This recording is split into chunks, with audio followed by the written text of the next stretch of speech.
This time on how we differ from other stablecoins, because we're not just offering US dollar stablecoins like everyone else, we're actually offering others. We don't think that just the US dollar should be used. We think that other currencies should be used. If you earn money in the Mexican peso, you probably think about your purchases in terms of the Mexican peso and how much everything has in value in terms of the Mexican peso. If you earn in the Japanese yen, you probably think about all of your purchases in terms of how much yen it costs. Same for every other currency. If you earn in a certain type of currency, you probably think about your purchases in terms of that currency.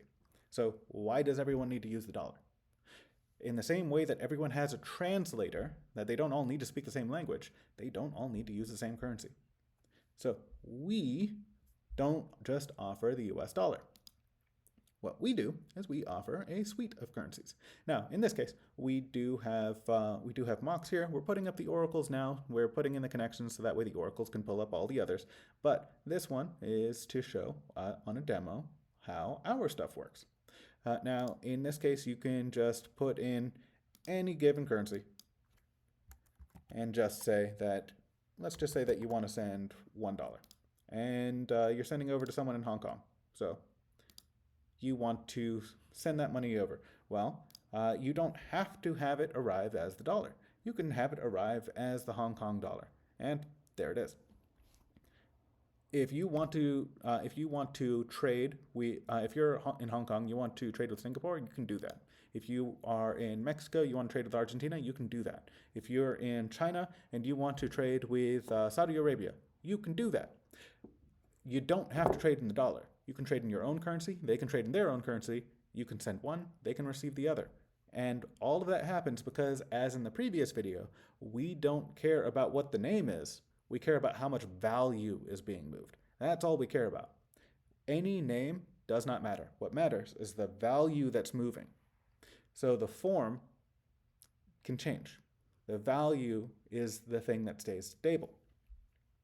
Now, the reason why we do this is because the reason why we do things a little bit differently from others is because on chain, you don't have to worry about our reserves. On chain, you don't have to worry about what happens to our reserves. Our reserves are visible. You know that they're always there. You know that you can always check that they are exactly the amount that's needed to cover double the amount of collateral that we have. You know that they're not going to get tied up.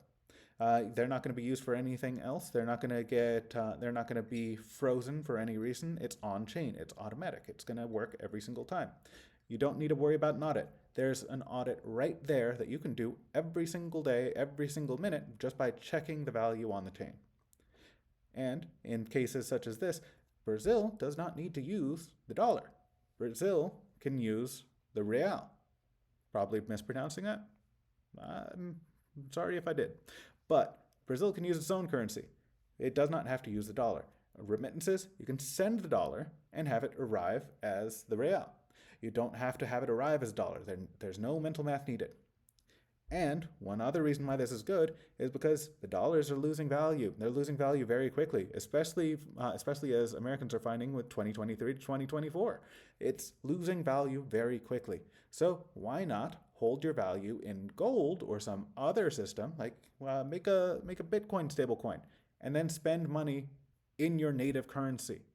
You can do that with Melody. With Symphony, you can send your melody into a stablecoin for whatever system you want to peg to, and then you can spend it in whatever you want, because it's not the name that's being used. It's the value. So you can hold it in gold and preserve value in gold. You can preserve value in Bitcoin, and then you can spend $1 down at the store, $5 for like McDonald's or whatever. You can do that and still hold all the rest in gold.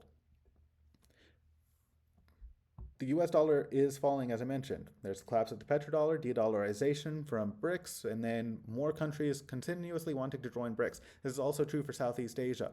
I believe maybe Latin America might be looking into the similar, but I've not seen an article on that. I've seen an article on Southeast Asia. I've seen articles on BRICS. The US dollar is losing money, and you need a way to preserve your own value. That's what we're trying to do. If you're worried about inflation, get onto Symphony, preserve your value in some medium while still being able to spend in whatever medium you want. That's how we do it differently.